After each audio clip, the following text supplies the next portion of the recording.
이번 세션에서는 마켓 리서치라고 하는 시장 조사 관련돼서 얘기를 드리려고 합니다. 앞에서는 주로 B2C 얘기를 좀 많이 드렸는데요. 지금은 이 세션에서는 B2B, B2G 또는 요새 이제 스타트업들이 해외로 진입을 많이 하기 때문에 해외 시장 어떻게 공략하는지에 대해서는 얘기를 좀 드리려고 생각을 하고 있습니다. 그래서 B2C가 아닌 B2G나 B2B 시장 조사를 어떻게 할 거냐에 대한 얘기를 좀 드려보려고 하는데요. 이렇게 이제 말씀드리는 이유가 마케팅 교과서에서 대부분 다룬 내용들 B2C 경우가 굉장히 많습니다. 그래서 소비자 조사로든가 시장에 되어 있는데 B2B나 B2G는 이런 식으로 파악이 불가능하거든요. 그래서 B2G 같은 게 이제 조달 시장을 좀 봐야 되기도 하고 B2B 같은 경우에는 어떤 산업의 어떤 패러다임, 우리가 대기업을 갈 거냐, 중견기업을 갈 거냐, 중소기업을 갈 거냐 좀 다르고 실제로 구매 결정하는 사람이 있는 게 아니라 조직이 결정을 하기 때문에 그 조직의 특성들, 그래서 재무팀이 강하냐, 구매팀이 강하냐, 현업이 강하냐에 따라서 이게 다 다를 수 있거든요. 그런 것들을 생각해 봐야 되는 건 거의 기본으로 전제를 깔고 들어갑니다. 그런데 그거 이외에도 고민해야 되는 것들이 몇 가지가 있는데요. 그런 예제를 좀 들어보려고 합니다. 예를 들면, 제설제가 이제 겨울이 좀 있으면 몇 개월 뒤면 이제 오겠죠. 제설제를 보통 이제 도로에 얼지 않도록 뿌리게 되거든요. 그런데 이 제설제를 뿌리게 되면 문제가 되는데 대부분 제설제가 염화칼슘 혹은 소금입니다. 그래서 염화칼슘은 물에 녹으면 염화염이 되기 때문에 차량 금속 부식이나 토양 오염을 일으키고요. 소금도 문제를 일으키기 때문에 어쨌거나 많이 뿌리면 이슈가 되거든요. 그래서 친환경 제설제라는 걸 정부에서 의도적으로 사서 많이 활용을 하려고 합니다. 그러니까 가격은 좀 비싼 편인데요. 그런데 이 친환경 제설제 중에 어떤 회사가 있냐면 이제 어업을 하다 보면 어업하시는 분들이 불가사리들을 이제 잡게 되는데 불가사리들이 이제 어업에 별로 도움이 안 됩니다. 그래서 이 불가사리를 잡아가지고 없애는 작업을 하거든요. 그래서 이거를 정부에서 1년에 1,300만 톤 이 정도를 이제 수매를 해가지고 없애는 작업을 해요. 그래서 1년에 한 1,300톤 정도 수매해가지고 소각하고 있는데 이걸 사다가 친환경 제설제를 만드는 스타트업이 생겼어요. 그래서 그걸 통해서 정부에 시행도 되고 친환경 제품을 만들었는데 이슈가 뭐냐? 질문은 이거였습니다. 자, 우리가 만드는 제품을 친환경 제설제 시장에 포지셔닝 할 거냐 아니면 제설제 시장에 진입시킬 거냐에 따라서 시장의 규모나 포지션이 달라진다는 거거든요. 무슨 얘기냐? 친환경 시장으로 내에서 보면 친환경 시장에 친환경 제설제가 여러 가지 종류가 있을 거지 않습니까? 그 중에 하나일 거고 만약에 전체 시장의 친환경 제설제로 보면 전체 시장 내에서 친환경 제설제 비중을 봐야겠죠. 그러니까 이렇게 B2B 같은 경우, B2C도 마찬가지겠지만 어떻게 포지셔닝을 하고 어떻게 시장을 대피하냐에 따라서 시장의 규모가 틀려지고 시장을 공략해야 되는 대상들이 달라질 수 있거든요. 이런 지점들에 대해서 생각해 볼 부분이 굉장히 있다는 말씀을 드리고 싶은 겁니다. B2C 시장 같은 경우도 이렇게 정리를 할 수 있을 것 같고요. 또 한 가지는 B2B 부분인데요. B2B 부분에 보통 요즘에 아파트 신축은 많이 이제 들어오긴 했지만 10년 전까지만 하더라도 시스템 에어컨이 아파트 분양 시장에서 기본 옵션으로 거의 다 들어갔습니다. 요즘에도 지금 거의 옵션으로 들어가고 있고요. 근데 문제가 뭐냐? 시스템 에어컨을 설치를 하면은 이게 비쌉니다. 7, 800만 원 합니다. 굉장히 비싸요. 그리고 일반 에어컨과 달리 이 매립형 에어컨이 전기 절약이 잘 안 됩니다. 그래서 전기가 굉장히 많이 나오는 특징을 갖고 있거든요. 그래서 지금은 설치를 잘 안 하려고 해요. 그래서 이게 기본적으로 그런 니즈들의 변화가 생기거든요. 그럼 문제가 뭐냐? 이런 겁니다. 시장이 클 때는 예측을 하기가 편해요. 어떻게 올라갈지가 변해지는데 시장이 축소될 때 그러면 어떤 식으로 얘를 변화된 패러다임을 끌고 갈 거냐 또 생각을 해봐야 되거든요. 쇠퇴기 시장에서 B2B 같은 경우는 이런 지점들을 생각해 볼 부분이 굉장히 있습니다. B2C는 왜 B2B와 B2C가 왜 다르냐면 B2C는 소비자의 니즈가 서서히 올라오기도 하지만 소비자의 니즈가 서서히 내려가기도 하거든요. 그런데 B2B는 수주를 하다 보니까 기본적으로 B2G는 수주업이다 보니까 한 번에 대량 구매가 일어나고 대량 구매 물량이 아파트 같으면 만세대에 어쨌거나 에어컨이 들어가야 되는 거잖아요. 그런데 그거 체립 안 되면 만세대 물량이 한꺼번에 빠진다는 겁니다. 그런 특징들을 갖고 있거든요. 그래서 이게 점진적으로 빠지는 게 아니라 급격하게 시장이 빠져버리는 상황들이 만들어지거든요. 올라가는데 이런 부분은 어떻게 될까? 이런 것들에 대한 이제 고민들이 필요하게 됩니다. 시장의 다이맥스가 굉장히 크거든요. 그런 현상들이 어디서 일어나냐면 보통 B2B 시장에서 키 어카운트라고 하는 몇 개의 회사가 도미넌트한 플레이어들 같은 경우는 이런 시장들이 만들어지거든요. 예를 들어서 전기장치를 보면 알 수 있는데 전기자동차를 가장 많이 파는 회사가 어디냐면 지금 테슬라입니다. 그러면 테슬라가 2차 전지를 얼마큼 사주냐에 따라서 2차 전지 시장이 막 변화가 일어난다는 얘기거든요. 그럼 만약에 테슬라가 잘못되면 2차 전지 시장도 엄청난 충격파가 오겠죠. 왜? 일반 B2C 시장에 유통업이 없거든요. 다 키 어카운트로 움직이다 보니까. 그렇기 때문에 가격의 변동성도 심하고 굉장히 어려운 부분이 존재하거든요. 그렇기 때문에 그 B2B라고 하더라도 일반 유통 물량을 갖고 있는, 일반 유통도 B2B겠죠. 도소매가 다 일반 B2B 시장이라고 볼 수 있으니까 일반 유통을 갖고 있는 도소매 시장을 공략하는 거냐, 아니면 키 어카운트라고 하는 메이저 시장을 중심으로 소규모의 고객군을 공략하느냐에 따라서 방향이 달라집니다. 그러니까 시장의 특성들을 이해하는 게 굉장히 중요하고요. 전체 시장이 그렇게 돼 있다고 하더라도 우리가 어떤 유통 채널을 갖고 있느냐에 따라 달라질 수 있기 때문에 그런 부분들에 대한 고려들이 굉장히 많이 깔려 있어야 된다고 말씀드릴 수 있을 것 같습니다.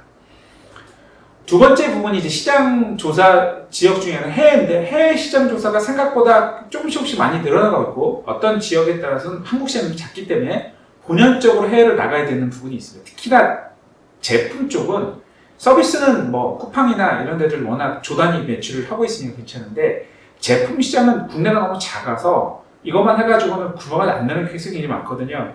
필연적으로 해외 시장을 보게 되는데, 해외 시장을 볼 때 문제가 뭐냐면 이게 선진국으로 가느냐 개도국으로 가느냐에 따라서 시장의 어떤 패러다임이 많이 달라집니다. 그게 왜 그러냐면, 내가 A라는 시장, 즉 선진국이라는 시장을 가서 보게 되면 어드밴스된 시장에서는 인프라 중에서 굉장히 강하죠. 그래서 전기가 문제가 된다든가 이럴 일이 별로 없습니다. 근데 개도국에 가면 아프리카를 생각을 한번 해보자고요. 아프리카 케냐 평원 지역에 전기선을 깔 수가 없지 않습니까? 그렇다면 도심 지역으로만 전기선이 들어갈 거고 외곽적인 전력을 공급받는 것 자체가 굉장히 어려운 상황이 될 거거든요. 그래서 패러다임을 좀 다르게 생각해 봐야 되는 부분들이 이제 고민을 하게 됩니다. 예제를 몇 가지 좀 드려보면 이런데, 라이프 스토어라는 게 있습니다. 라이프 스토어가 뭐냐면 필터인데요. 정화 필터입니다. 그래서 굉장히 오염도가 높은, 심지어 똥오줌물 같은 것도 이 파이프를 대고 먹으면 굉장히 신선한 물이 나오고요. 이게 왜 중요하냐면은 우리가 생각할 때 물이 뭐가 중요할 수 있지만 아프리카 지역에 가면 물 부족이고요. 물 부족을 통해서 어떤 일이 벌어지면 세균도 같이 먹게 됩니다. 그런데 이 라이프 스토어를 쓰게 되면 어떤 일이 벌어지냐면 세균을 걸러낼 수가 있어요. 그러면 이 빨대 하나만 있으면 어쨌거나 물이 있는 지역에 가서 빨대를 통해서 먹게 하면 어쨌거나 생존이 가능하다는 거죠. 왜 그러냐면 사람이 밥은 안 먹고 한 달까지는 버틸 수 있는데 물은 3일 안 먹으면 죽습니다. 그렇기 때문에 물이 되게 중요하거든요. 이런 스토어가 선진국 시장에 들어온다 그러면 어떤 시장을 공략해 볼 수 있냐면, 예를 들어서 아웃도어 시장 같은 데 들어올 수 있겠죠. 그래서 여행객이 갑자기 물이 먹고 싶은데 못 먹는 경우에 이런 건데, 이걸 조금만 돌려서 생각해 보면 어떤 시장을 생각해 볼 수 있냐면 이런 예를 들 수 있습니다. 만약에 선진국, 일본이나 우리나라는 여름에 장마나 태풍이 와서 홍수 지역이 생기는데, 홍수가 발생하면 주변에다 물이 천진데 물을 못 먹습니다. 오염된 물이거든요. 먹으면 이질이 걸릴 수도 있고 배탈이 날 수도 있습니다. 그런데 이걸 비상용으로 집에서 보관하고 있다가 필요할 때 쓴다. 굉장히 현실적인 얘기인 거죠, 그죠? 이런 것들을 평상시는 아니지만 위기상황에 쓸 수도 있고 아웃도어로 쓸 수도 있는 이런 케이스를 생각해 볼 수 있거든요. 그래서 원래는 원제품으로 개발이 됐지만 이렇게 변형되는 케이스들이 있고요. 그런 비슷한 예가 하나 있는데 이건 영상을 보고 좀 말씀을 먼저 드리겠습니다. Meet the next generation of fire with the Camp Stove 2. A portable wood-burning stove that 어떤 creates smokeless 제품이냐면요. flames while generating usable electricity. 나무를 떼면 전기 충전할 수 있는 제품입니다. All at the same time. 되게 특이하죠. 그런데 실제로 우리가 아웃도어를 가보면 이런 제품이 필요하실 수 있어요. 왜냐하면 전기가 없잖아요. 야외 나갔으면. 그래서 이런 것들을 봤을 때 나무로 떼면 나무를 구하기 더 쉽겠죠. 태양광도 있을 수가 여러 가지 있지만 상대적으로 열전 소사를 쓰는 게 빨리 충전이 가능할 가능성이 있거든요. 그래서 이런 제품들이 이제 만들어진 거죠. 그래서 뭐 커피를 데핀다든가 고기를 구워 먹는데 잘 이렇게 붙여가지고 전기 충전하는 이런 것들을 생각을 해봤는데, 이게 어디서 시작한 거냐? 얘도 마찬가지로 인도에 전기를 공급하려고 했더니 너무 사정이 열악한 거예요. 그래서 이런 제품을 만들어서 활용하는 제품으로 만들었던 케이스라고 말씀드릴 수 있을 것 같습니다. 바이오라이트라는 제품인데요. 그래서 개도국용으로 인도가 개도국은 아닙니다만 어쨌거나 그런 시장을 만들었고 이 제품의 시장의 아웃도어로 보는 이런 부분을 볼 수 있습니다. 그래서 보통 제품 설계를 할 때 어떤 식으로 얘기를 하냐면 개도국에서 적정 기술로 만들어진 제품들은 선진국의 아웃도어 시장에 진입할 가능성이 높다라는 시사점들을 얻게 되거든요. 이런 식의 몇 가지 프린서플을 갖게 되면 자, 아웃도어 시장에 들어가서 뭔가를 테스트할 수도 있지만 반대로 생각해보면 우리나라도 원적 프로그램들이 있거든요. 이 제품을 적정 기술을 통해서 개도국 시장에서 테스트를 해보고 그 테스트가 충분히 의미 있는 결과를 만들면 거꾸로 그 제품을 선진국형으로 만들어서 파는 것들도 생각해볼 수 있다는 겁니다. 그래서 해외 시장을 조사를 할 때는 한 지점만 보는 게 아니라 어떻게 운영할 수 있는 지점을 보는 게 굉장히 중요할 수 있다는 말씀을 드리는 겁니다. 그렇다면 해외 지역에 대한 시장 조사는 어떻게 하는 게 되게 중요하냐 이런 것들을 좀 생각을 해봐야 되거든요. 그래서 이제 베트남 되게 핫한 베트남 시장인데 여기 같은 경우가 아시다시피 동남아시아는 전기 오토바이 시장이 굉장히 요새 핫해지고 있거든요. 오토바이 워낙 많이 타십니다. 아마 전 세계 오토바이 중에 한 60~70%는 다 동남아에서 소진이 되고 있을 거예요. 비싼 오토바이는 아닙니다만 대중교통이 발달이 안 돼 있으니까. 그래서 돼 있는데 이게 문제가 뭐냐면 환경오염을 엄청나게 일으킨다는 거죠. 오토바이이기 때문에. 그래서 베트남 정부가 2030년까지 하노이시하고 호치민시에 진입을 못하게 하겠다. 현재 그 차량 대수가 4,600만 대면 굉장히 많은 거죠. 이걸 3,600만 대까지 줄이겠다라는 여러 목표를 가지고 이제 공급처를 잡고 이제 개발하겠다고 얘기를 했습니다. 그래서 이 오토바이 공급하는 게 굉장히 중요하고 베트남뿐만 아니라 다른 여러 국가들 이걸 검토를 하고 있는데요. 이 동남아 시장의 특징이 뭐냐면 우기 비가 겁나게 많이 옵니다. 우리나라 태풍도 있고 우기 시즌이 많이 오는데 그러다 보니 어떤 특성이 있냐면 물이 허리춤까지 옵니다. 그래서 베트남 자동차 회사, 그러니까 되게 유명한 빈 그룹인데 거기에 자회사가 빈페스트라는 회사에서 전기 오토바이 클라베를 넣는데 물에다 빠뜨려서 데모를 합니다. 왜냐면 전기 오토바이가 생각하면 어떻게 생각이 먼저 드시겠어요? 감전되거나 오토바이가 망가지겠구나라고 생각하는데 물에 빠뜨려도 멀쩡하면 굉장히 좋겠죠. 이건 지역적 특성을 고려하자면 이런 데모데이를 행사를 할 수가 없습니다. 이런 특성들을 이해하는 게 굉장히 중요하고요. 제품의 기능들을 가지고 생각해보는 게 굉장히 중요하다는 거죠. 그래서 이런 것들을 만들면 많이 팔리겠구나. 왜냐하면 베트남 정부가 밀어주겠다고 했고 이런 특성들을 보여서 성공하겠다고 하는데 자, 아까 제가 처음 말씀드린 것처럼 뭘 봐야 된다? 인프라적 요소를 봐야 된다. 그래서 인프라적 요소를 살펴봤더니 어떤 문제가 발생했느냐 2015년부터 2016년까지 베트남에 전기가 남아 돌았습니다. 그런데 내년부터 어떤 일이 벌어지냐 베트남이 굉장히 빠르게 발전하니까 물론 이제 코비드 때문에 약간 영향을 받을 것 같긴 합니다만 전력 부족이 예상이 됩니다. 우리나라 70년대 80년대 생각하면 전기가 부족하면 어떻게 했습니까? 산업용 전기는 공급을 해주고 민간용 전기는 단전을 했죠. 그러면 2021년부터 2025년까지 필요 전력이 모자라면 어떻게 될 거냐? 민간 쪽을 단전하게 되겠죠. 산업을 줄일 수는 없으니까. 자, 그러면 어떤 문제가 발생할 거냐? 전기 오토바이는 보급하겠다고 얘기를 했습니다. 그죠? 틀릴 수도 있고 맞을 수도 있지만 근데 전력이 부족해요. 그러면 어떻게 생각을 해야 되냐? 자, 2030년까지는 가는데 2025년까지는 더디게 가겠구나라고 생각하는 게 맞겠죠. 그죠? 그 보급 대수의 변화가 없다고 가정을 한다고 치면 그래서 어떻게 그래야 되냐? 시장의 진입을 봤을 때 2015년까지는 느리게 성장하거나 완만하게 성장을 하다가 2025년부터 2030년까지 가파르게 성장할 수 있는 그래프를 그리고 진입 전략을 짜야 된다는 생각을 해볼 수 있죠. 그래서 그 나라의 인프라적인 요소들을 이해해야 되고 그 나라의 환경을 이해하는 게 시장 진입에 굉장히 중요한 요소라고 말씀드릴 수 있을 것 같습니다. 앞서 말씀드린 것 같이 각 지역별 특성들이 있고요. 그 지역들 특성들을 이해하는 게 굉장히 중요합니다. 같은 나라도 굉장히 중요하고 또 한 가지는 실내에서 사용되는 제품이라고 하더라도 어떤 것들을 고려하게 되냐면 이게 사무실이냐 집이냐에 따라서 또 완전히 달라질 수가 있어요. 그런 것들을 고려해줘야 되고 이런 것들은 외국인들 눈에 잘 보이지가 않습니다. 현지인들한테는 잘 보이는 얘기고 너무 명확한 얘기인데 그래서 저희가 항상 인터뷰를 해보거나 현지 조사를 가서 봐야 되는데 저 같은 경우도 어떤 지역에 시장조사 가면은 보통 하루에 사진 찍는 것만 한 100장에서 150장 가까이 찍고요. 한 3, 4일 투어를 가면 한 4, 500장 정도 찍어갖고 오거든요. 그래도 부족합니다. 그런데 그 정도를 촬영을 해서 분석을 하지 않으면 사람들의 행동 패턴을 파악할 수가 없거든요. B2C 제품 같은 경우. B2B는 뭐 그렇게 할 수 없겠죠. 회사니까 좀 다를 수 있지만. 그래서 B2C 같은 경우 그렇게 분석을 해야 되고요. B2B 같은 경우에는 도소매상을 찾는 게 일반 유통 같은 경우는 키 어카운트는 그렇게 조사할 수 있는 게 아니니까요. 그런 것들을 파악하면서 시장이 어떻게 움직이는지 파악해야 되는 부분이 있고 그런 것들에 대한 이해도를 높이면 시장의 페넌트레이션, 시장에 침투하는 게 굉장히 도움이 됩니다. 예를 들어서 북미권을 좀 얘기를 드려보려고 하는데요. 스타트업들이 보통 샌프란시스코를 가장 1차적으로 생각을 많이 합니다. 서부 지역을 생각을 많이 하게 되는데 우리가 보통 이제 캘리포니아죠. 캘리포니아면 생각하는 게 뭐냐? 되게 따뜻한 날씨, 겨울이 없고 뭐 이런 것들을 생각해 볼 수 있죠. 동부는 아시다시피 겨울이 있습니다. 뉴욕주 같은 겨울이 있고요. 남부에 텍사스가 대표적인 게 있고 또 북미 하면 또 캐나다를 빼놓을 수가 없잖아요. 캐나다를 생각을 해봐야 되는데 기후나 문화 조건이 다릅니다. 근데 얼핏 생각하면 야 캐나다도 영어를 쓰고 미국도 영어를 쓴다며 같은 나라겠네 라고 생각할 수도 있죠. 그런데 그렇지 않을 수 있어요. 예를 들어서 미국은 영어를 쓰지만 생각보다 많은 사람이 스페인어를 씁니다. 그래서 바이링구얼 국가라고 얘기할 정도로 비공식적인 스페인어를 굉장히 많이 쓰거든요. 그래서 스페인어를 비공식적이면 지원을 해야 됩니다. 그런데 캐나다는 어떠냐?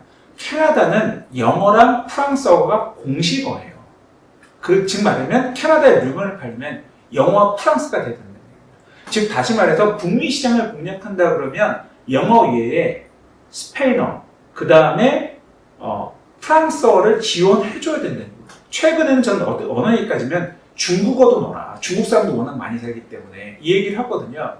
그런데 잘 모르면 영어로만 쓰면 되는 거 아니야? 이런 얘기를 할 수 있는 거죠. 근데 그렇게 만들면 문제가 생긴다는 겁니다. 이해를 하셔야 되는 부분이 있고요. 기후 조건을 좀 따져보겠습니다. 그림을 보시면 왼쪽 편 위에 있는 부분이 주차장인데요. 이 캐나다 사진이거든요. 앞에 무슨 콘센트 같은 게 달려있고 차에다가 뭔가 플러그를 꽂아놨어요. 이들이 그럼 다 전기차냐? 전기차가 아닙니다.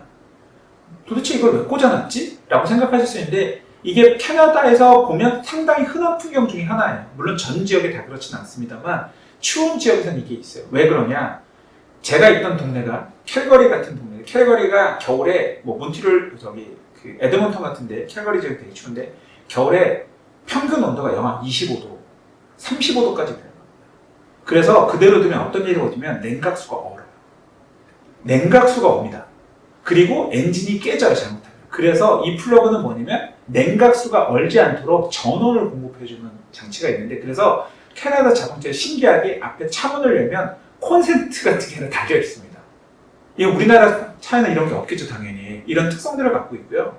캐나다 차 같은 경우 시동을 걸면 무조건 헤드라이트가 들어오게 돼 있어요. 이거는 규정이 그렇게 돼 있거든요. 이런 특징들을 이해하는 게 굉장히 중요한 부분들이 있고요.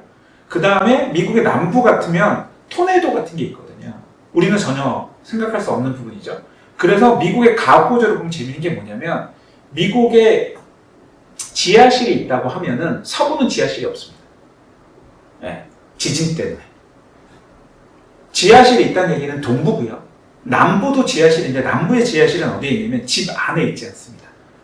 마당에 지하실이 별도로 있고요. 그 이유는 집이 무너져 내리면 탈출을 못하기 때문에 마당에 있고 마당에서 숨습니다. 그래서 우리가 보통 좀비 영화 같은 거 보면 이렇게 마당에 지하실 있는 거 보시잖아요. 그건 대부분 남부적입니다. 그러니까 미국 사람들은 그 위치는 저기가 대략 주 이름까지는 모르겠지만 저긴 남부겠구나, 저긴 동부겠구나, 저긴 서부겠구나 이런 지역들을 가옥구조만 봐도 금방 안다는 거죠.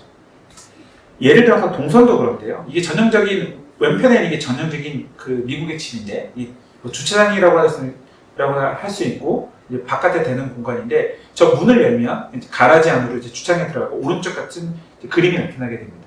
저 문을 열면 어딜까요? 제가 항상 여쭤보거든요.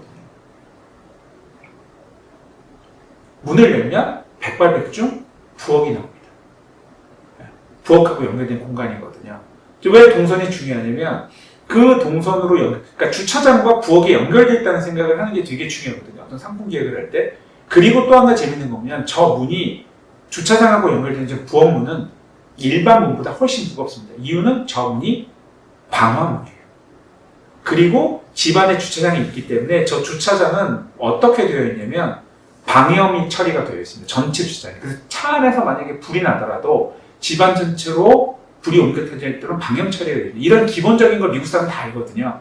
근데 한국 분들은 주차장 하면 스타트업은 주차장에 창업한다 이거밖에 모르는 거죠. 그런 특성들을 이해하는 게 되게 중요하다는 말씀을 드리는 거고요. 서부 같은 경우에 왼편은 백발백중 동부일 가능성이 높다, 집이. 그리고 2층 집이면 지하가 없다면 서부일 가능성이 높다. 이런 것들을 이해하는 게 굉장히 중요합니다. 아까 언어적인 얘기를 좀 드렸는데요. 오른편에 보시면은 되게 재밌는 차트라서 보여드리는데 영어와 스페인어를 제외한 스포큰 잉글리시 커먼을 찾아보시면 지역별로 되게 재밌는 그림이 나옵니다. 어떤 지역은 독일어를 많이 쓰고요. 어떤 지역은 또 다른 언어를 많이 쓰는데 이게 제3언어거든요. 특정 지역에 특정 주로 진입하시게 되면 이런 제3언어도 공부하실 필요한 말씀을 드리는 거고요. 그 다음에 뭐 캐나다도 이런 부분들이 특징들이 있으니까 그런 것들을 봐주시는 게 굉장히 중요하다고 말씀드릴 것 같습니다. 우리가 또 한 가지 생각해 볼 수 있는 시장 중에 하나가 뭐냐면 중국인데요. 중국 시장도 되게 재밌습니다. 중국도 굉장히 미국하고 큰 시장이고, 그래서 보통 미국 같은 경우도 나라라고 보지 말고 동부, 서부, 중부, 남부 권역으로 보던 주로 보라고 얘기를 되게 많이 드리는데 중국도 철저하게 성 단위로 보셔야 됩니다. 그래서 중국의 성들에 따라서 움직임이 틀려지고 상해 북경이랑 심천이랑 완전히 다른 지역이라고 생각하시면 되거든요. 물론 같은 중국어를 쓰긴 합니다만 비즈니스가 다르게 움직인다고 생각을 하시는 게 굉장히 중요하고, 그렇기 때문에 그런 것들을 이해할 필요가 있고요. 또 동부 해안가 중변하고 서부의 내륙 지역은 또 다른 지역처럼 생각을 하셔야 되거든요. 소득 격차도 크기 때문에 그런 것들을 이해하면서 중국 시장에 진입하는 게 굉장히 중요하다고 말씀드릴 것 같습니다. 예를 들어보면 중국은 지금 지역별로 소득 격차가 굉장히 큰데요. 동부 지역이 굉장히 소득이 높고요. 특이한 건 뭐냐면 동국삼성이 소득이 나쁘지 않습니다. 원래 전통적으로 동국삼성이 굉장히 잘 살았던 지역이고요. 일제시대 때 보시면은 공업지대가 다 북쪽에 있었거든요. 중국 공업지대들이. 그래서 중국의 일본군이 거기를 많이 진격을 했었던 거고, 그래서 남쪽으로 내려오는데 다 보시면 산업이 다 어디 되면 북쪽과 동쪽에 몰려있는 걸 보실 수 있거든요. 남부 쪽으로. 그래서 서부 쪽에서 지나오는데 서부 대개발을 하고 있는 이유가 그런 측면이 있다는 것들을 이해하시는 게 굉장히 중요합니다. 그래서 소득 격차가 굉장히 큽니다. 10배 이상 날 수도 있고요. 상해 같은 경우는 저희가 시장 조사를 해보면 강남보다 훨씬 부유합니다. 심지어 미장원이 백화점 같은 건물 1층에 있습니다. 금액도 우리나라 더 비싸고요. 그러면 중국에서는 훨씬 비싼 거겠죠. 그런 것들의 특성을 이해해야 되기 때문에 중국을 진입한다고 얘기하지 마시고 나는 상해로 가겠다. 나는 예를 들어서 베이징으로 가겠다. 나는 심천으로 가겠다. 이렇게 도시를 정해서 들어가는 게 굉장히 중요합니다. 제가 도시 얘기를 잠깐 드렸는데 중국의 도시는 1선, 2선, 3선, 4선으로 나와 있고요. 이 도시들에 따라서 보시게 되면 베이징과 상해 같은 경우는 대략 2천만이 넘게 살고 있습니다. 어마어마한 숫자죠. 그죠? 그리고 북경의 크기는 서울의 27배가 됩니다. 28배 정도 되고요. 상해는 11배, 10.5배 정도 됩니다. 쉽게 말하면 베이징은 서울 경기도만한 지역이거든요. 제가 맨 처음에 베이징에 처음 갔을 때 택시기사 어디 가자 그랬더니 택시기사 그 지역을 모르더라고요. 그래서 왜 택시기사가 그 지역을 모르지? 근데 생각을 해보면 서울 경기 지역에 모르겠죠. 제가 서울 택시를 타서 연천군 어디 갑시다 그러면 그 기사가 알 리가 없잖아요. 그런데 당연히 우리는 알 거라고 생각을 하는데 땅덩이가 워낙 크다는 거거든요. 거기에 어쨌거나 1,000만이 산다 그러면 굉장히 넓게 분포되어 있는 거거든요. 그래서 그렇게 생각을 해보면 우리도 왜 사업을 할 때 스타트업들도 그렇지만 수도권만 공략하겠다 얘기를 하잖아요. 2천만 정도? 굉장히 큰 시장인 거죠. 그렇게 돼 있고 요새는 또 특정 산업 쪽에서는 3선이나 4선을 공략해서 1, 2선을 올라가는 경우도 있고 1, 2선을 공략해서 3선을 내려가는 것도 있습니다. 근데 여기서 보셔야 되는 중요한 지점이 뭐냐면 우리나라 산업 개발을 볼 때 가장 많이 보는 게 철도와 도로거든요. 어떤 나라든지 철도를 놓는 게 굉장히 어렵기 때문에 철도의 노선을 보는 게 그게 지역 발전과 관련해서 돼요. 근데 중국의 지역 발전이 어떻게 되냐면 고속철을 보시게 되면 되게 재밌죠. 그죠? 그래서 북쪽에서부터 남쪽으로 내려오는 관통하는 선이 하나 있고요. 그 다음에 그 수도와 그 동부의 어떤 라인을 진입하게 되게 있고 나머지는 중국 내륙으로 들어가는 거점으로 뿌리려 되어 있어요. 이게 무슨 얘기냐? 중국은 앞으로 이렇게 개발을 할 거라는 겁니다. 그러니까 이런 식으로 지도만 보더라도 중국이 이렇게 개발하겠구나 이런 식으로 가겠구나 이해할 수 있거든요. 그래서 처음에도 데이터 분석 때도 말씀드렸지만 데이터를 개발할 때 어떤 데이터를 볼 거냐 어떤 데이터를 통해서 어떻게 시사점을 얻을 것인지 중요하고 이것만 보고 나면 굉장히 많은 시사점들을 얻을 수 있다는 것들을 보는데 저는 보통 개도국에서 가장 많이 보는 것들은 철도입니다. 철도가 제일 중요합니다. 특히나 나라가 큰 지역에서 굉장히 중요하고요. 그 다음에 본 선진국 같은 경우는 많이 보는 게 항공기 쪽이 굉장히 많이 보게 되고요. 도심 근거리에 자동차로 이동을 하니까 자동차가 중요할 겁니다. 그 다음에 봐야 되는 부분이 온도인데요. 자, 중국 같은 경우는 굉장히 남북으로 높게 되어 있기 때문에 잘 보시면은 남쪽 같은 경우는 신천은 홍콩이라서 거의 연중 따뜻하거든요. 따뜻하거나 무지 덥죠. 그렇지만 우리가 동북 삼성을 보게 되면 겨울이 우리보다 훨씬 춥고 뭐 하얼빈 같은 게 영하 25도까지 내려가는 지역이니까 내려옵니다. 그래서 쭉 변화가 돼 있어서 굉장히 편한데 이걸 왜 드리냐면 제가 중국 패션 시장을 공략하겠다는 스타트업이랑 뭐 기업들하고 얘기를 해보면 중국을 공략하겠다는 게 불가능하거든요. 왜냐하면 실제로는 중국의 패션 이 권역대가 최소한 5개에서 8개로 쪼개집니다. 그럼 무슨 얘기냐면 옷의 패션 디자인을 홍콩은 1년 전부터 반팔을 입을 거고요. 거꾸로 생각을 해보면 뭐 긴팔도 있겠지만 되려 동북 삼성 같은 경우는 우리가 겨울 시작하기 전에 몇 달 전부터 겨울이 시작되게 될 겁니다. 훨씬 빨리 준비를 해야 되거든요.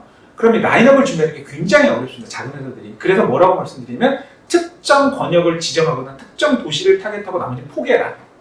안 그러면 팔 수 없다. 라는 얘기를 드리는 거거든요.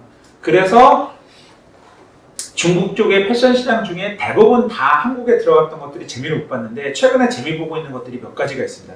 특히 유아 쪽 시장이 굉장히 재미있는데요. 한세드림이라고 하는 부분이 대부분 보시면 알겠지만 애들 옷이 이렇게 예쁘지 않습니까? 중국 옷들이. 우리나라 사람들 감성적인 부분이 있거든요. 그래서 그런 부분들이 시장을 공략했던 케이스들이 있었고요. 최근에 벌였던 제가 재밌다고 봤던 부분인데 중국 교복을 보신 적이 있을지 모르겠는데 체육복같이 생겼거든요. 네, 지금 많이 개선이 되고 있는데 그래도 아직도 체육복같이 입는 데들이 많습니다. 그래서 상해가 아까 돈이 많다고 말씀드렸잖아요. 그래서 얘네들이 뭘 하냐 우리나라 교복 스타일로 바뀌고 있습니다. 그래서 형지라고 하는 이게 좀 연배가 있으신 분들이 많이 입으시는 그 패션 브랜드인데 그 그룹에서 교복을 해서 이 교복이 많이 팔리기 시작하고 있습니다. 소득순위 올라오는 지역인 거죠. 아직도 외곽으로 가면 뭐 우리 추리닝 같은 형태의 그런 교복을 입겠지만 이런 시장 변화들이 일어나고 있다. 그래서 중국 전체를 보는 건 아무런 의미가 없고 중국 특정 지역에 어떤 변화가 일어나는 걸 보는 게 되게 중요하고 패션 쪽은 특히나 그런 부분들이 많이 생기는 것 같다 말씀을 드릴 수 있을 것 같습니다. 그 다음에 얘기 드릴 수 있는 지역이 이제 베트남 지역이라고 말씀드릴 수 있는데요. 베트남 지역 같은 경우도 한국 분들이 많이 들어갔고 요새 이제 많이 좀 교류가 코비드 때문에 어려워지긴 했는데 아마 또 다시 활발해질 수 있죠. 최근에 또 인도로 넘어간다는 얘기도 있긴 합니다만 아직은 투자가 좀 많이 일어나서 뭐 1, 2년 내에 갑자기 변화가 일어날 것 같지는 않고요. 10년쯤 보면 변화가 있을 것 같긴 합니다만 아직까지는 베트남의 변화가 있는데 베트남이 이제 보시게 되면 나라가 남북으로 굉장히 깁니다. 그래서 남쪽에 호치민이 있고요. 북쪽에 이제 하노이가 있죠. 수도인 하노이가 있었는데 이게 이렇게 남북으로 긴 나라, 대표적인 나라 중에 하나가 이탈리아 같은 경우도 그럴 거고요. 우리나라도 약간 남북으로 긴 편이고 칠레가 되게 깁니다. 이런 나라들은 기후대가 굉장히 다르거든요. 다른 나라라고 보셔야 되는 부분들이 있고요. 실제 역사적으로 보더라도 베트남도 북쪽이 남쪽을 점령한 구조로 되어 있거든요. 그래서 특성들이 좀 틀립니다. 그런 것들을 좀 말씀드리려고 해요. 베트남 같은 경우는 남북으로 길기 때문에 마시는 술의 종류도 틀립니다. 우리나라도 뭐 서울하고 부산하고 마시는 술의 종류가 틀리죠. 그래서 그런 것들에 좀 영향이 있고요. 단지 그 정도만 영향이 있으면 별게 아닌데 제가 웹사이트를 봤는데요. 이게 귀금속 판매 홈페이지예요. 그런데 재밌는 건 뭐냐? 이게 같은 회사라는 겁니다. 같은 회사인데 사이트가 이렇게 틀릴 수가 없잖아요. 이렇게 틀립니다. 보는 관점이 완전 틀려요. 그러니까 이거를 나는 베트남이 같은 나라라고 보이지 않는다는 게 이런 겁니다. 그 다음에 북쪽 쪽은 되게 금명검소해요. 그래서 성격도 좀 틀려서 서로서로 좀 다른 특성들이 있거든요. 그런 것들을 이해하시는 게 굉장히 중요하다고 말씀드릴 수 있을 것 같아요. 자, 그래서 어떤 지역에 들어갈 때 말씀드릴 때 어떤 유통 구조를 가지고 있는지가 굉장히 중요하고 나라별로 제품을 DP하는 방식이나 결제 방식이 틀립니다. 동남아 같은 경우는 COD라고 해서 뭐라고 했냐면 물건을 배송할 때 결제하는 그러니까 전자상거래가 발달을 하더라도 아직 결제는 발달하지 않아서 물건을 주면서 결제하는 부분이 있습니다. 그래서 베트남 같은 경우도 오토바이를 타고 와서 물건 주면서 결제를 현장에서 하는 이런 것들이 발달이 되고 인도도 마찬가지고요. 점점 전자상거래 발달이 되는 게 그렇게 되는 게 있는데 그런 게 있고요. 또 일본 같은 경우는 의외로 카드가 안 되는 곳이 굉장히 많습니다. 실제로 가서 결제를 해보시면 현금 내라고 하는 데가 많고 뭐 라면집 같은데 라면 드시고 돈 없어가지고 막 돈 빌리고 이런 분들 케이스도 나오더라고요. 그래서 그 국가의 특성들을 이해하는 게 굉장히 중요합니다. 그리고 일본은 아직도 전통 시장이 굉장히 많이 살아있기 때문에 그런 부분들을 좀 이해하셔야 되고요. 저희가 일본 시장에 들어가서 되게 재밌었던 건 뭐냐면 오사카에 갔더니 도매물이 오프라인에 있더라고요. 한국에서 이런 게 있을 수가 없습니다. 근데 일본엔 이게 있어요. 이게 되게 유명한 곳인데 뭐 판비라고 하는 곳하고 뭐 다른 그 마네이라고 하는 두 군데인데 이게 회원제입니다. 그래서 카드가 있어야 되고요. 카드가 있으시면 그 사람 포함해서 4명까지 들어갈 수 있고 들어가면 도매가가 전시가 되어 있습니다. 그리고 소매가도 전시가 되어 있어요. 그럼 내가 도매가의 물건을 사서 그 소매가로 팔라는 거거든요. 근데 상식적으로 생각을 해보면 한국에 만약 이런 걸 만들었다. 그러면 도매가가 최소한 30% 20%쌀 텐데 한국 사람 어떻게 할 거냐? 이걸 사서 5% 마진 붙여서 팔고 10% 마진 붙여서 파는 사람이 굉장히 많을 거예요. 그런데 일본은 이걸 지킵니다. 룰을. 이게 민족성하고도 관련이 있고 문화적 특성하고도 관련이 있는 거예요. 그게 안 지켜지면 여기 다 망했어야 되잖아요. 그걸 지킵니다. 그런 것들을 지키고 이 회원가입이 되려면 자기 가게를 사진 찍어서 올려서 사업자 등록을 보내서 승인을 받아야 돼요. 그래서 오프라인 도매몰이 존재한다는 게 되게 특이한 구성인데 오사카는 이게 존재하다는 거예요. 실제 들어가 보면 엄청나게 독특한 구조를 가지고 있는 구성입니다. 실제 그 안에 명품샵도 있거든요. 명품샵도 싸게 파는 것들을 팔아서 이렇게 할 수 있는 구조를 보면서 이게 유통에 대한 부분들을 좀 이해할 수 있는 부분들이 있고요. 또 다른 케이스인데요. 이게 중동입니다. 중동 지역이 바레인인데 바레인 지역에 가서 보시면은 되게 재밌는 게 오포라는 간판이 이렇게 크게 붙어 있잖아요. 그런데 여기는 오포 대리점은 아닙니다. 일반 대리점에 오포가 간판을 달아준 거예요. 그러니까 마치 뭐와 같냐면은 우리나라의 뭐 일단 그 체인점 같은 곳이 아니고요. 양판점 같은 곳인 거죠. 그러니까 말하면 하이마트 정도도 아니고요. 옛날로 치면 대리점 같은 곳인데 대리점에 간판 달아주는 거고 프로모션을 이렇게 해야 됩니다. 그러면 간판을 바꿔주는 조건으로 뭘 해주냐? 제품을 앞에다 DP를 해주거나 커미션을 더 주는 거죠. 그래서 이런 업체들은 간판 바꿔주는 게 되어 있는데 이런 걸 언제 우리나라로 했냐면 한 7, 8년인데 이런 거 많이 했고요. 지금도 이렇게 하는 데들이 있습니다. 건재상들, 건전제 회사들은 이렇게 해서 브랜드 광고를 해주거든요. 근데 아직도 중동은 이렇게 비즈니스를 한다는 게 되게 독특한데 휴대폰 업체들이 이렇게 합니다. 나름 최첨단 부분인데 그래서 제대로 된 체인이 없습니다.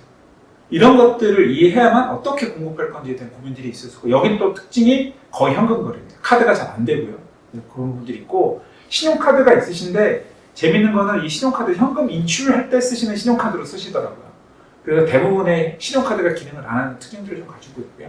제가 중국에 이제 편의점에 들어가서 본 건데 편의점 같은 경우가 화장품을 쭉 보면서 되게 놀랐던 건 의외로 한국 화장품이 거의 없더라. 몇 가지 종류만 나와 있고 중국산으로 되어 있고 가격대도 이런 식으로 들어서 저희가 사진을 많이 찍는 이런 겁니다. 매장의 DP가 어떻게 되어 있고 가격대가 어떻게 포진이 되어 있고 어떤 식으로 구성이 되어 있고 몇 개나 DP가 되는지 다 카운트를 해야 되는데 현장에서 그걸 세고 있으면 점원이 쫓아보거든요. 사진도 못 찍게 하는데 몰래 찍는 거죠. 이런 것들을 파악하면서 유통구조가 어떻게 되는지를 보시고 실제 매대 DP가 어떻게 되는지를 봐야 됩니다. 또 다른 예는 호치민에 저희가 마트를 간 건데 마트를 보면서 쭉 보면서 놀라운 어떤 지점은 뭐냐면은 이런 겁니다. 이 분유가 옆에 이제 오른쪽 편에 분유인데 이게 2만 원짜리 분유거든요. 한국에서도 2만 원짜리 분유를 사시려면 비쌉니다 분유가. 근데 베트남에 있어요. 이건 뭘 의미하냐? 저희가 이걸 왜 가격대를 조사하냐? 이걸 사는 시장이 존재한다는 거죠. 데이터를 찾으면 데이터가 없을 가능성이 굉장히 높습니다. 개도국 시장에 가서 보시면 언어적인 측면 문제는 데이터가 정리가 안 돼 있고요. 통계청 자료들도 제대로 정리가 안 돼 있습니다. 그러면 가장 유일하게 볼 수 있는 건 마트에 들어가거나 시장에 들어가서 데이터를 긁으면서 대략 저게 팔리는 횟수나 이런 것들을 보고 어떤 사람이 하는지를 보면서 추적을 해야 되거든요. 그래서 제가 말씀드렸던 부분은 뭐냐면 정량적인 데이터를 분석하는 거 굉장히 중요하고요. 근데 정성적인 요소들을 파악하는 건 현장에 가서 다 보면서 눈으로 파악을 해야 됩니다. 이 매대의 위치라든가 DP가 잘 돼 있으면 많이 사가는 사람이 많다는 얘기거든요. 이 사람들은 어떤 사갖고 어떤 형식으로 팔고 있는지를 이해하는 게 굉장히 중요하다는 말씀을 드리고 싶은 겁니다. 그래서 그런 것들을 진행하는 게 굉장히 중요한데 또 한 가지 고민하셔야 되는 요소들이 뭐냐면 이런 겁니다. 이게 현지에 직접 진행을 하려다 보면 현지 파트너가 반드시 존재하거든요. 이런 시장 조사를 제가 매번 할 수 없고 트렌드를 조사를 해야 되는데 이게 유통 같은 경우는 3개월, 6개월 단위로 변하거든요. 매번 저희가 출장을 바꿔야 되는데 이게 코비드 같은 게 거의 진짜 사실상 불가능하잖아요. 그래서 현지에서 파트너를 찾는 게 굉장히 중요하고요. 파트너 찾는 시간이 굉장히 오래 걸립니다. 잘못된 파트너를 만나면 많이 당하죠. 뭐 우리나라 중국 가서 호되게 많이 당하고 있고 그런 부분이 있으나 이제 봐야 되고 뭐 계약이나 이런 걸 방어할 수 있다고 하는데 베트남 같은 경우 공산국가라서 법이 그렇게 방어가 되지 않습니다. 그리고 현지 법원에 가서 싸운다는 게 불가능하거든요. 그런 것 때문에 계약 조건들이나 이런 것들을 잘 많이 보셔야 됩니다. 그래서 참고할 사항을 조금 정리를 해봤는데요. 기본적으로 해외 계약서 작성할 때 영어로 쓰시는 거는 다 알 수 있는데 보통 가장 법률적으로 저희가 많이 얘기 드리는 것 중에 하나가 뭐냐면 어떤 언어로 유권 해석을 할 건지 반드시 조항을 달아셔야 됩니다. 그 보통은 영어로 합니다. 그래서 그 영어 현지어로 하면 안 되고요. 법적 분쟁 반대 시에 관할 법원을 안 해놓으면 그 나라 법원으로 가게 됩니다. 그럼 당연히 우리가 불리하겠죠. 현지에서 싸워야 되고. 그래서 국제계약 같은 경우는 제3국으로 하는데 보통은 홍콩 아니면 싱가포르인데 요새 홍콩이 어려우니까 대부분 싱가포르로 동남아 시장을 하시는 게 필요하고요.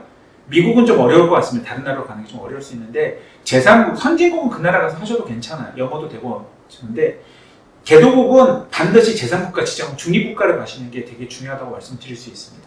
그리고 계약 금액도 통화를 기재하는 게 되게 중요하고요. 이게 환율 영향을 받는 통화로 많이 기축하시면 이게 환에 따라서 막 변화가 일어나기 때문에 그거를 달러나 유로나 엔화도 기축 통화를 하시는 게 굉장히 중요합니다.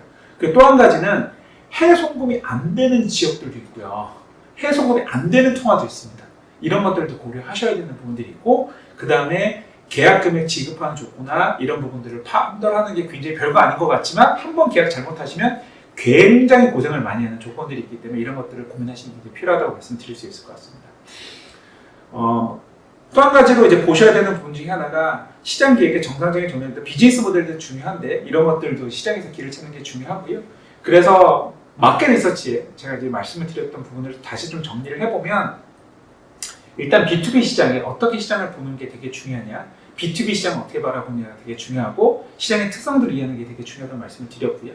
그 다음에 해외 시장을 제가 쭉 말씀을 드렸는데 미국 시장은 북미죠. 북미 시장은 어떻게 되는지, 중국은 어떤 특징이 있는지, 동남아 시장의 대표 주자라고 할 수 있는 베트남은 어떤지를 제가 말씀을 드렸고요. 각각의 특성들을 고려해서 시장을 진입하는 전략을 짜시는 게 굉장히 중요하다고 말씀을 드릴 수 있을 것 같습니다.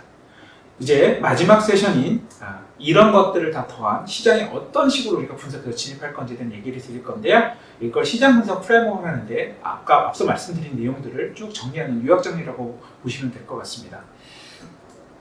그래서 시장 진입에 대한 주요 고려사항들이 있는데요. 그러니까 시장 리서치를 하는 목적 중에는 시장을 진입하려고 하는 것도 있고 또한 상품 개발하는 쪽도 있습니다. 그래서 시장 조사를 할 때 크게 두 가지를 보는데 상품 기획이라면 뭐 이런 부분까지는 안 볼 수도 있지만 실제로는 상품 기획 내에 유통하고 가격을 정하는 부분이 있거든요. 어떤 채널을 통해서 어떤 가격을 만드는데 그래서 시장 진입에 대한 부분을 고려해야 되고 이 시장 분석 프레임은 해외 시장을 기준으로 이제 말씀을 드린 거지만 국내 시장도 충분히 고려할 만한 요소라고 말씀드릴 수 있을 것 같습니다. 그래서 첫 번째는 산업 분석이나 메가 트렌드 분석을 하는 게 맞겠죠. 어떤 시장의 패러다임이 변화되는지 우리가 오퍼튜니티를 발굴할 건지 시장의 패러다임이 어떻게 되는지 보셔야 되는 거고 그 시장이 얼마나 매력적인 건지를 파악을 해야 되겠죠. 즉 다시 말해 돈이 될 건지 경쟁 강도가 높은지 이런 것들에 대한 부분들이 필요할 거고 뒤에 가서 경쟁사 분석에서 경쟁 강도도 심화돼서 분석을 하게 될 겁니다. 그래서 시장 성장률이나 시장 크기에 대한 얘기들 못한다면 추정을 해봐야 되겠죠. 그런 것들이 필요하고 경쟁 강도 분석한 다음에 어떤 전략을 통해서 우리가 진입을 할 건지를 보게 될 겁니다. 자, 디테일하게 하나씩 좀 보면서 말씀을 드려볼까 해요. 그래서 시장 진입 시 고려되는 부분들은 현지 시장의 규모나 상황들을 봐야 되겠죠. 규모는 어느 정도 있고 성장률이 어떻게 될 건지 이런 건 이제 데스크 다트를 통해서 레포트를 통해서 분석이 될 거고요. 현지 시장에서 제조하고 있는 회사, 유통하고 있는 회사들이 어떤 회사들이 주요 업체들이 있는지 뭐 100개를 다 조사할 수는 없지만 그래도 주요 한 5개, 10개 정도를 조사를 해야 얘네들 시장 점유율을 좀 파악할 수도 있고 어떻게 돼 있을지를 좀 보고 걔네들이 원가라든가 품질이라든가 뭐 그런 거 봐야 되고 우리가 만약에 유통을 직접 들어가지 않고 대응을 한다면 대부분 대응을 하겠습니다만 그러면 우리의 수익률을 얼마큼 확보해야 되고 걔네 수익률을 얼마큼 줘야 되는지 이런 것들의 요소들을 파악하는 게 굉장히 중요하다고 말씀드릴 수 있을 것 같아요. 그런 다음에 그 시장을 보게 되면 자 시장의 사이즈, 그 다음에 시장의 성장률, 그러니까 무슨 얘기냐면 시장이 굉장히 크면 괜찮겠죠. 근데 시장이 크면 당연히 메이저 플레이어가 있을 가능성이 높습니다. 상식적으로 생각하면 시장이 작으면 먹을 게 없겠죠. 그러면 시장이 작으면서 성장할 가능성이 높은 게 우리가 진입하기 되게 좋은 시장이라고 볼 수 있고 시장이 크다고 하더라도 어떤 특징을 고려할 수 있냐면 메이저 플레이어가 없으면 해볼 만한 거죠. 아까 중동시장에 보셨을 때 다 현지 업체들이 고만고만 업체였다 그러면 우리도 진입할 건 여서라 있는데 그래서 하이마트 같은 대형 체인이 있다 그러면 진입하기 어려울 거 아닙니까? 그럴 때는 그 매장에 들어가는 게 맞겠죠. 그런 것들을 생각해 볼 수 있고요. 그 다음에 시장 수용률. 기존에 들어가는 플레이들이 존재한다면 얘네들이 5% 마진을 남기는지 10%의 마진을 남기는지 20%의 마진을 남기는지 보고 그런 것들을 생각해 봐야 될 거고요.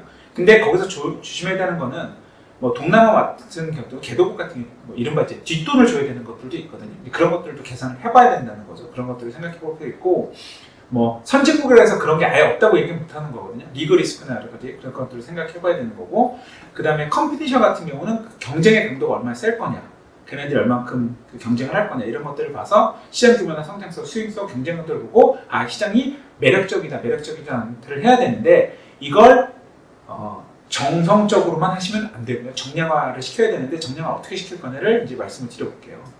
자 그래서 이건 미국 시장을 진입할 때 이제 분석을 했던 건데요. 이제 미국 시장은 말씀드릴 때 권역별, 주별 분석을 별도로 하고요. 그러면 권역이라는 건 동부, 남부, 서부, 중부 이렇게 나누게 되고 주별로 좀 보게 되겠죠. 그래서 어떤 것들을 보냐 각 권역별로 주별로 GDP 성장률이 다 틀립니다. 미국 워낙 뭐 캘리포니아만 하더라도 뭐 국가 규모로 보면 전 세계 5위라고 하잖아요. 그래서 소득 수준이 다 틀리거든요. 그래서 소득 수준, GDP, 구매 지수, 인구 규모, 인종도 중요합니다. 미국에서는 뭐 흑인이냐 백인이냐 뭐 아시아계냐 히스패닉이냐 다 중요하기 때문에 그 다음에 남녀 성별 비율 뭐 이런 것도 중요하고요. 각 주별로 법인세가 틀리거든요. 그런 것도 있고 텍사스 같은 경우는 주세가 없거든요. 주세가 없는 지역들은 또 메리트가 있지 않습니까? 거기에 뭐 심지어는 대학 같은 대학이 몇 개나 있고 대학의 졸업생 수가 몇 명이냐 이런 것도 고등 인력이 필요하면 되게 필요하고 거기에 뭐 민감도라든가 이런 것들을 권역화 점수를 먼저 합니다. 그러면 어떤 진역에 진입할지를 보는데 그 당시에는 서부가 되게 메리트가 있었어요. 그러면 그걸 다시 주 단위로 분석을 하면 서부 지역에 어떤 주가 메리트가 있는지 나올 거지 않습니까? 그러게 해서 주 단위로 분석해서 이걸 점수화 시킵니다. 그러면 점수화가 되면 자연적으로 계산이 나오겠죠. 그래서 저희가 그때 나온 거는 캘리포니아로 갔다가 유타주로 올라갔다가 텍사스로 갔다가 동부로 넘어간 서부에서 동부로 넘어간 남부를 거쳐서 진행하는 루트를 짠 적이 있었는데 이 짠 결과가 전략이 아니고 데이터를 뽑으니까 그냥 나오더라고요. 데이터 자체가. 그런 것처럼 이걸 계량화할 수 있는 작업들이 필요하고 이 계량화를 통해서 누가 보더라도 동일한 결과를 낼 수 있는 게 가장 중요하고 거기에 더해서 정설적인 요소는 반드시 봐야 된다는 말씀을 드리고 싶습니다. 그 다음에 봐야 되는 부분이 시장 적합도 부분인데요. 이게 이제 아무리 시장이 매력적이라도 우리가 그 시장에 들어갈 수 있는 뭐 시너지, 경쟁력을 봐야 되잖아요. 그러니까 우리가 역량이 없을 수 있거든요. 자, 처음에 말씀드린 것처럼 시장에 유효시장과 비유가 있지 않습니까? 그럼 우리가 유효시장만 해당이 되는 거고요. 그게 적합도겠죠. 그죠? 거기에 우리가 볼 수 있는 진입시장을 또 보게 되면 시장이 너무 작을 수도 있고요. 그런 점들을 고려해서 시장 매력도가 아무리 높다고 하더라도 실제로 세그먼트 단위로 들여다보면 우리가 들어갈 수 있는 부분, 돈이 안 되는 부분을 벌러내고 우리가 할 수 있는 걸 다시 한번 검토를 해야 되는 부분인데 적합도라는 걸 보게 됩니다. 그래서 실제로 들어가서 보게 되면 이제 경쟁 강도나 경쟁사들을 파악하게 되는데요. 아주 디테일한 부분을 보게 되는 거죠. 제품의 사양이라든가 차별점, 그래서 그 차별점 요소들을 찾아내는 것들을 처음 세션에서 말씀을 드렸죠. 저희가 밸류 프로포지션을 해서 그걸 찾아냈고 구매가들을, 원가 예상량들을 찾아내고 몇 개나 팔리지에서 캐파가 달라지기 때문에 캐파가 달라지면 가격이 달라지고 원가가 달라지기 때문에 그런 걸 봐야 되고요. 그 다음에 그들이 공급하는 공급 업체들, 그 다음에 물건을 받는 또 다시 고객한 때 물건을 납품할 거잖아요. 그런 잠재적인 고객 리스트를 확보할 수 있으면 최대한 많이 확보해서 어떤 식으로 우리가 들어갈 건지를 봐야 되고 그 경쟁사 회사에 우리가 기술 제품이라고 하면 성능 평가를 우리가 샘플을 구해다가 이 제품 어떤 성능을 갖고 있고 원가는 어느 정도 될 것 같고 가격을 팔리니까 얘네 마진이 얼마큼 되는데 각 실제 재무제표를 구할 수 있어 보면 이 정도 마진이 남는구나 이런 것들을 저희가 측정을 해봐야 들어갈 수 있다고 말씀을 드리는 거죠. 그래서 스타트업 같은 경우는 이렇게까지 다 할 수는 없습니다만 그래도 기본적으로 시장을 진입하려면 어느 정도의 성능평가는 해야 되고 어느 정도 가격 분석은 해야 되는 부분이 있기 때문에 원가까지는 모르겠지만 최소한 샘플을 사다가 어느 정도의 품질과 어느 정도 가격대를 갖고 있는지를 파악하는 부분이 중요하다고 보고요. 그 다음에 거기에 따라서 우리가 물건을 팔기 위해서 MOQ, 그러니까 생산 MOQ가 있는데 생산 최소 수량이 있고 유통에서 원하는 생산 수량, 그러니까 요통 수량, 가능 수량이 있거든요. 그게 나라별 지역별로 다 틀립니다.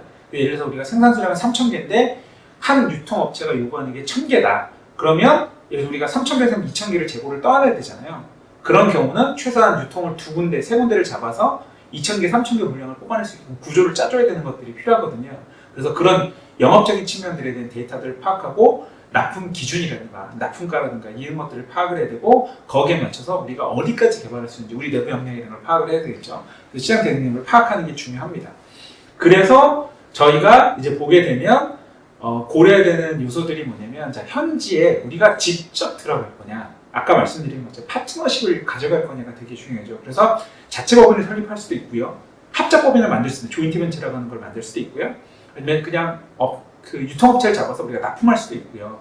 근데 납품하면서 이거를 익스클루시브로 들어갈 수도 있고 납품 구조가 봤더니 브랜드는 특히 중동이 그런 데가 많은데 브랜드는 자사걸 붙이고 싶다 이런 데들이 있어요. 그러면 ODM이라고 해서 OEM은 이제 스펙을 가서 개발하는 거지만 우리 제품이지만 ODM으로 공급할 수 있는 제품들도 하고 그럴 때 이제 중요한 건 파워드 바이, 디자인 바이 우리 브랜드가 노출될 수 있는 이런 조건들을 걸어서 팔 수 있는 구조들을 맞추는 게 되게 중요합니다. 그래서 어떤 식으로 진입할 건지에 대한 대응력을 짜고 그런 업체들을 계속 찾으면서 진행을 해야 되고요.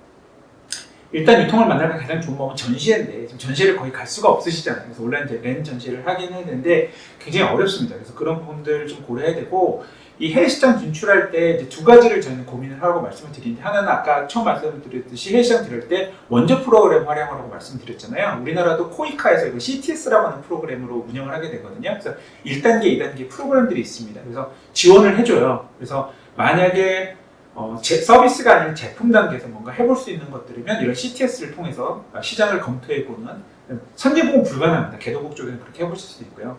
또 한 가지는 무역협회나 이런 쪽에서 뭘 해주냐면 해외 바우처라는 프로그램들이 있습니다. 그래서 그 업체가 일정 부분을 이제 지불하고 정부 매칭으로 지원하는 프로그램이긴 한데 몇 천만 원까지 지원이 가능할 수 있기 때문에 이런 걸 통해서 시장 조사를 하는데 돈이 많이 들거든요. 몇 천만 원씩 들어가기 때문에 그런 걸 활용해 보실 수 있고 현지 파트너랑 어떤 프로모션 하게 되면 쓸 수 있거든요. 그런 걸 통해서 시장에 대한 언더스탠딩을 높이는 게 굉장히 중요하다고 생각을 합니다. 그래서 그런 걸 통해서 우리가 이제 시장을 볼 수 있는 거죠. 그래서 요 마지막 네 번째 그 섹션을 보게 되면 크게 네 가지 프레임으로 봤는데 일단 외부 환경 분석이 필요하다. 거기에 산업 분석이 포함할 수 있는 메가 트렌드 인더스트리 어널리시스가 필요할 거고 두 번째는 시장의 크기, 성장성 이런 걸 통해서 매력도를 파악하는 게 굉장히 중요하다. 그리고 세 번째 진입 단계는 경쟁사가 누가 있고 그 경쟁사들의 제품이나 원가가 어떻게 돼 있고 어떤 라인업이 되는지 파악하는 게 굉장히 중요하고 그걸 통해서 우리가 어떻게 갈지를 파악하는 게 필요하다. 그리고 마지막은 이제 유통 전략인데 이 유통 전략을 통해서 우리가 자체 법인을 만들지 합작 법인을 갈지 아니면 ODM이나 OEM 형태로 갈지를 파악하는 게 굉장히 중요하다고 말씀드릴 것 같습니다. 그래서 전체 강의는 크게 네 가지 섹션으로 진행을 했고요. 그래서 산업, 그 시장에 대한 이해, 어떻게 바라보셔야 되는지에 대한 말씀을 드렸고요. 산업 분석에 대한 이해를 드렸고, 그 다음에 시장 조사, 마켓 리서치를 어떻게 할 거냐, B2C, B2B, B2G, 이런 해외 시장에 말씀드렸고요.